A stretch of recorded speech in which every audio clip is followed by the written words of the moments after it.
Hi, hello everyone. Welcome to my Delight is in Education channel. Today we are going to discuss the 26 June 2021 Hindu news analysis in Telugu. Without any delay, we are going to the first article. Pakistan to remain on FATF grey list. This article comes under GS Paper 3 International Relations IR. ఈ ఆర్టికల్లో మనం చూసుకుంటే రీసెంట్గా జరిగిన preliminary section of FATF which was held on విచువల్ from June 21 to 25. అందులో చెప్పడం అయితే జరిగింది ఆ సెషన్కి సంబంధించి. పాకిస్తాన్ అనేది గ్రే లిస్ట్లోనే ఉంటుంది, ఎలాంటి మార్పులు చేర్పులు లేవని చెప్పడం జరిగింది. అండ్ లాస్ట్ ఇయర్ ఇచ్చిన 27 టాస్క్లో పాకిస్తాన్ ఓన్లీ 26 టాస్క్స్నే క్లియర్ చేసింది. ఒకవేళ 27 టాస్క్స్ని క్లియర్ చేస్తుంటే దాన్ని గ్రే లిస్ట్లోంచి మార్చడం అయితే జరిగేది. బట్ ఒకటైతే చేయలేదు. ఆ చెయ్యింది ఏంటంటే it failure to complete the last task on convicting terrorist and terror entities. ఈ FATF అనేది ఏంటంటే ఏ అయితే కంట్రీస్ టెర్రరిస్ట్ యాక్టివిటీస్ని ఎంకరేజ్ చేస్తూ వాళ్ళకి ఫండింగ్స్ ఇస్తాయో ఆ కంట్రీస్కి ఆంక్షలు అయితే విధిస్తుంది, టాస్క్స్ ఇస్తుంది. ఏదైతే మెయిన్ టాస్క్ ఉందో దాన్నే కంప్లీట్ చేయలేకపోయింది పాకిస్తాన్. మిగతా 26 కంప్లీట్ చేసింది. ఆ 1 కంప్లీట్ చేయలేనందుకు దాన్ని గ్రే లిస్ట్లోనే ఉంచుతూ ఇంకా దానికి మనీ లాండరింగ్కి సంబంధించి కూడా 6 టాస్క్స్ అయితే ఇచ్చింది. అండ్ ఇంకా ఏం చెప్పిందంటే FATF నెమ్మదిగా ఇలానే డెవలప్ చేసుకుంటూ అన్ని టాస్క్స్ కంప్లీట్ చేసి పాకిస్తాన్ అనేది free of terrors and free of money laundering కింద తెచ్చుకోమని చెప్పి పాకిస్తాన్ గవర్నమెంట్కి చెప్పడం అయితే జరిగింది. అండ్ మనం this was regarding this article. And మనం కొంచెం ఈ ఆర్టికల్కి సంబంధించి కొంచెం బ్యాక్గ్రౌండ్కి వెళ్ళి చూద్దాం. మనకి లాస్ట్ ఇయర్ కూడా ఈ FATFకి సంబంధించి సెషన్ జరగడం అయితే జరిగింది ఆస్ట్రేలియాలోని క్యాన్బెరాలో. అక్కడ all Pacific Asian groups AGPs ఏం చెప్పాయంటే పాకిస్తాన్ అనే దాన్ని బ్లాక్ లిస్ట్లో పెట్టాలని చెప్పి చాలా పాయింట్స్ అయితే మాట్లాడారు. ఆల్మోస్ట్ అందరూ బ్లాక్ లిస్ట్లోకి వెళ్ళిద్ది అనుకున్నారు. ఇండియా కూడా బ్లాక్ లిస్ట్లోకి వెళ్ళాలనే కోరుకుంది. కాకపోతే FATF లాస్ట్గా నిర్ణయం ఏం తీసుకుందంటే దాన్ని గ్రే లిస్ట్లో పెట్టడం అయితే జరిగింది. గ్రే లిస్ట్లో పెట్టి 27 టాస్క్స్ అయితే ఇచ్చింది. ఇచ్చి ఇయర్ జూన్ వరకు టైం ఇచ్చింది. ఆ టాస్క్స్ని కంప్లీట్ చేయలేదు కాబట్టి దాన్ని ఇంకా గ్రే లిస్ట్లోనే రిమైన్ చేశారు. అసలు ఈ గ్రే లిస్ట్ అంటే ఏంటి, FATF అంటే ఏంటో చూద్దాం. FATF financial action task force. ఇది ఏంటంటే మనకి ఏమైనా కంట్రీస్ కానీ టెర్రరిస్ట్ యాక్టివిటీస్లో పాల్గొనే వాళ్ళకి ఫైనాన్షియల్గా ఫండింగ్ చేస్తూ అలా ఎంకరేజ్ చేసే వాళ్ళని 3 లిస్టుల కింద భాగాలు చేసి ఒక్కొక్క లిస్ట్లో పెడుతుంది. 3 లిస్ట్స్ ఉంటాయి: white list, grey list, black list. White list అంటే ఈ క్లియర్ షీట్ అనమాట. వాటిలో ఆ కంట్రీస్లో ఎవరు టెర్రరిస్ట్ యాక్టివిటీస్లో పాల్గొనే వాళ్ళకి ఫండింగ్ ఇవ్వట్లేదు అని అర్థం. అండ్ గ్రే లిస్ట్ వచ్చేసేసి ఫండింగ్ ఇస్తున్నారని అర్థం. వాళ్ళని గ్రే లిస్ట్లో పెట్టి ఫస్ట్ హెచ్చరించడం అయితే జరిగింది. హెచ్చరించి 27 టాస్క్స్ ఇస్తుంది. అండ్ బ్లాక్ లిస్ట్ ఇచ్చేసేసి ఇంకా అది ఫైనల్ స్టేజ్ అనమాట. వాళ్ళు ఇంకెంత చెప్పినా వినకపోతే దాన్ని బ్లాక్ లిస్ట్లో పెట్టేస్తారు. అప్పుడు ఏ కంట్రీస్ అనేవి దానికి సపోర్ట్ చేయవు ఫైనాన్షియల్గా. ఎలాంటి ట్రాన్స్పోర్ట్స్, ఎక్స్పోర్ట్స్, ఇంపోర్ట్స్ ఏం జరగవు. ఎలాంటి అప్పులు, ఏ బ్యాంకు అప్పు ఇవ్వదు, ఏమి ఇవ్వదు ఆ కంట్రీకి. అది బ్లాక్ లిస్ట్. అయితే ఇక్కడ మనం చూసుకుంటే యునైటెడ్ నేషనల్ సెక్యూరిటీ కౌన్సిల్ అనేది పాకిస్తాన్లో ఉన్న లష్కర్-ఈ తాలిబా, JEM, ఆల్-ఖైదా, తాలిబాన్స్ ఇలాంటివి ఉన్నాయి. వాటిని పెంచి పోషిస్తుందని చెప్పడం అయితే జరిగింది యునైటెడ్ నేషనల్ సెక్యూరిటీ కౌన్సిల్. అయితే అన్ని చెప్పినా కూడా ఇది ఫాలో అవ్వలేదన్నమాట పాకిస్తాన్. అందుకని చెప్పి లాస్ట్ ఇయర్ గ్రే లిస్ట్లో ఉంది, ఈ ఇయర్ కూడా గ్రే లిస్ట్లోనే ఉంది. కాకపోతే 26 టాస్క్ కంప్లీట్ చేసింది కాబట్టి బ్లాక్ లిస్ట్లో పెట్టలేదు, ఇంకో ఛాన్స్ ఇచ్చారు. నెక్స్ట్ ఇయర్ ఏం జరిగిద్దో చూద్దాం. Now we are moving to next article. UP ranked best under smart cities mission. This article comes under GS paper 2 under programmes, policies and schemes. ఈ ఆర్టికల్ వచ్చేసి ఏంటంటే మనకి రీసెంట్గా ఇండియన్ స్మార్ట్ సిటీస్ అవార్డు అవ్వడం అయితే జరిగింది 2020. ఇందులో మనకి UP స్టేట్ వచ్చేసేసి ఫస్ట్ ర్యాంక్ అవార్డు అయితే గెలుచుకుంది. అండ్ యూపీతో పాటు ఇండోర్, సూరత్ సిటీస్ కూడా బెస్ట్ సిటీస్ అవార్డు ఇవ్వడం అయితే జరిగింది. ఈ అవార్డు వచ్చేసి మనకి housing and urban affairs ministry ఇవ్వడం అయితే జరిగింది under the cities mission, smart cities mission. యూపీతో పాటు మధ్యప్రదేశ్ సెకండ్ రావడం జరిగింది అండ్ తమిళనాడు థర్డ్ రావడం జరిగింది. మనకి ఈ అవార్డు అనేది కొన్ని కేటగిరీలుగా ఇవ్వడం అయితే జరిగింది. ఏ కేటగిరీస్కి ఇచ్చారంటే మనకి social aspects, water, urban mobility, culture, governance, urban environment, sanitation, built environment, economy, ఇలా ఇన్ని ఆస్పెక్ట్స్లో అవార్డ్స్ ఇవ్వడం అయితే జరిగింది. అండ్ ఈ ఇయర్ మనకి కొత్తగా కొన్ని ఆస్పెక్ట్స్లో అవార్డ్ కొన్ని ఆస్పెక్ట్స్ని అవార్డ్స్లో యాడ్ చేసి అవి వచ్చేసేసి మనకి first one sustainable business model of integrated commands and control centres. And second award వచ్చేసి మనకి innovation award especially in Covid management. ఇదేంటంటే ఇప్పుడు మనకి రీసెంట్గా 6th యానివర్సరీ జరిగింది 3 మిషన్స్కి సంబంధించి విచువల్గా. ఒకటి వచ్చేసేసి స్మార్ట్ సిటీస్ మిషన్, సెకండ్ వచ్చి అమృత్, థర్డ్ వచ్చి Pradhan Mantri Awas Yojana especially urban. So this was regarding this article. Now we are moving to next article. India China plan 12th round of talks on Ladakh stand off. This article comes under GS paper two international relations IR. ఈ ఆర్టికల్ చూసుకుంటే మనకి ఇండియాకి చైనాకి మధ్య border sharing అయితే ఉంది. And మన ఇండియా చైనా బార్డర్ విషయానికి వస్తే మనకి ఇటు సైడ్ వచ్చి ఈస్టర్న్ సెక్టర్, ఇది సెంట్రల్ సెక్టర్, ఇది ఈస్టర్న్ సెక్టర్. ఈ 3 సెక్టార్లో మనకి చైనాకి మధ్యన టెన్షన్స్ అయితే ఉన్నాయి.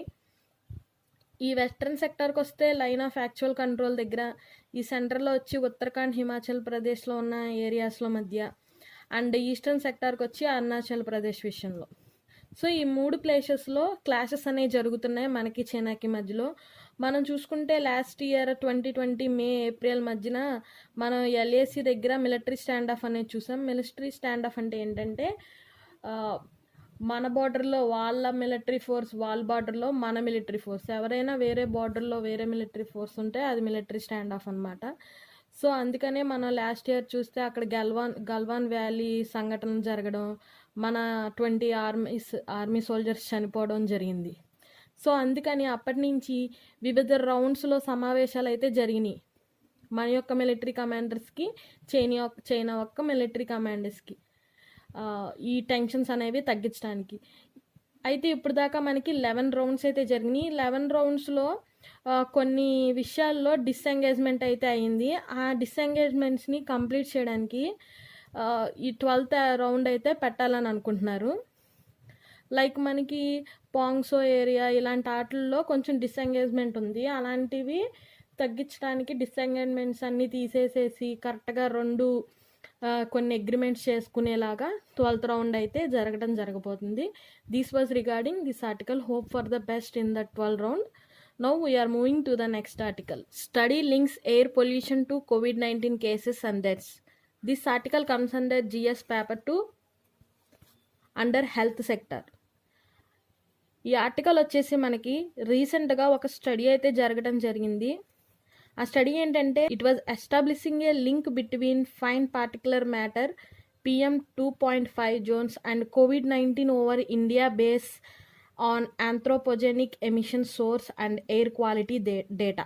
ఇదేంటంటే ఈ స్టడీ మనకి ఎయిర్ పొల్యూషన్లో PM 2.5 అని ఒక పొల్యూషన్ ఉంటుంది, అది రెస్పిరేటరీకి సంబంధించింది. దానికి అండ్ COVID-19 కేసెస్కి మధ్యన ఉన్న రిలేషన్ గురించి ఒక స్టడీ జరిగింది. దాని ప్రకారం చూసుకుంటే ఏంటంటే మనకి ఇప్పుడు కోవిడ్ అంటే మనకి ఎక్కువ బ్రీతింగ్ ప్రాబ్లమ్స్ ఇవన్నీ ఎక్కువ చూస్తున్నాం. సో అంటే ఎక్కువ లంగ్స్కి ఎఫెక్ట్ చేస్తుంది ఈ కరోనా వైరస్ అనేది. సో దాని ప్రకారం చూసుకుంటే మనకి ఈ పొల్యూషన్ వల్ల కూడా మనకి బ్రీతింగ్ ప్రాబ్లమ్స్ వస్తాయి.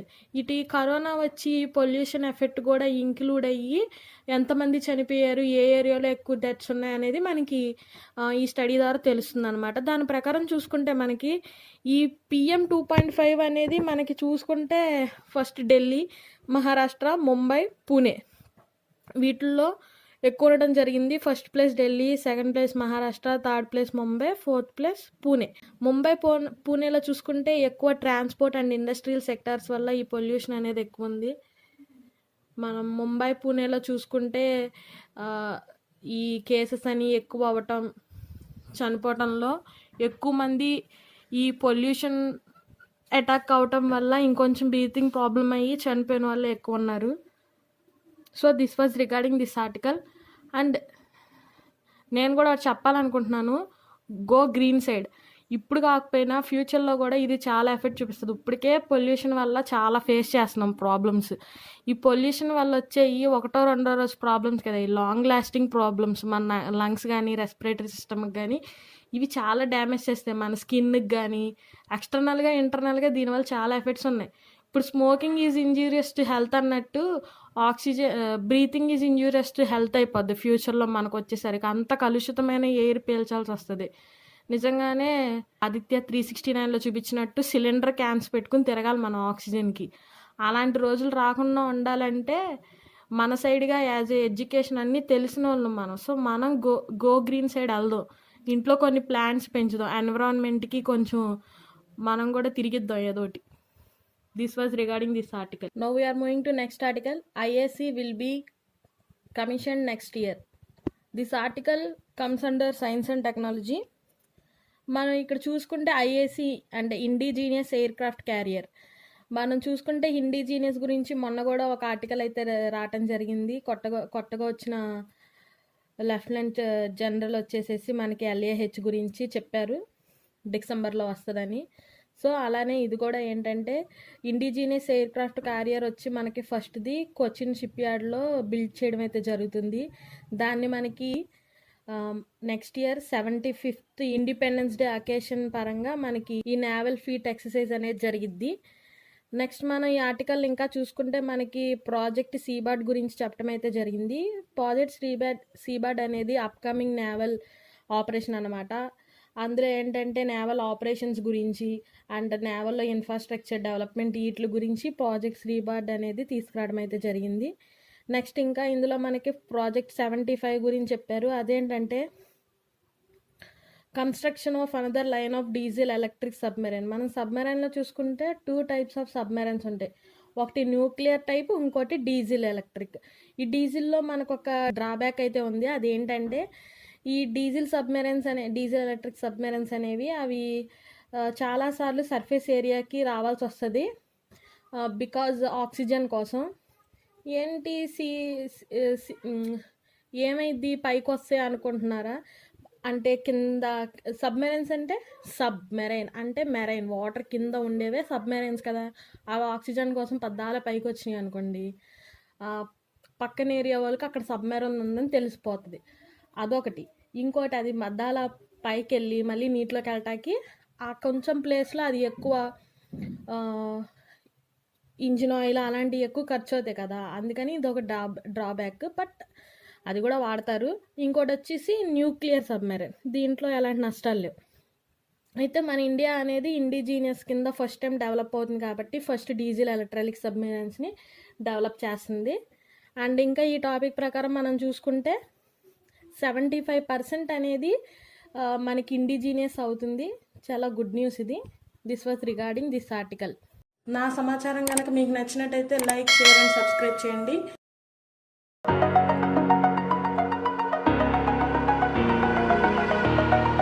Over the edge, feel like I'm floating through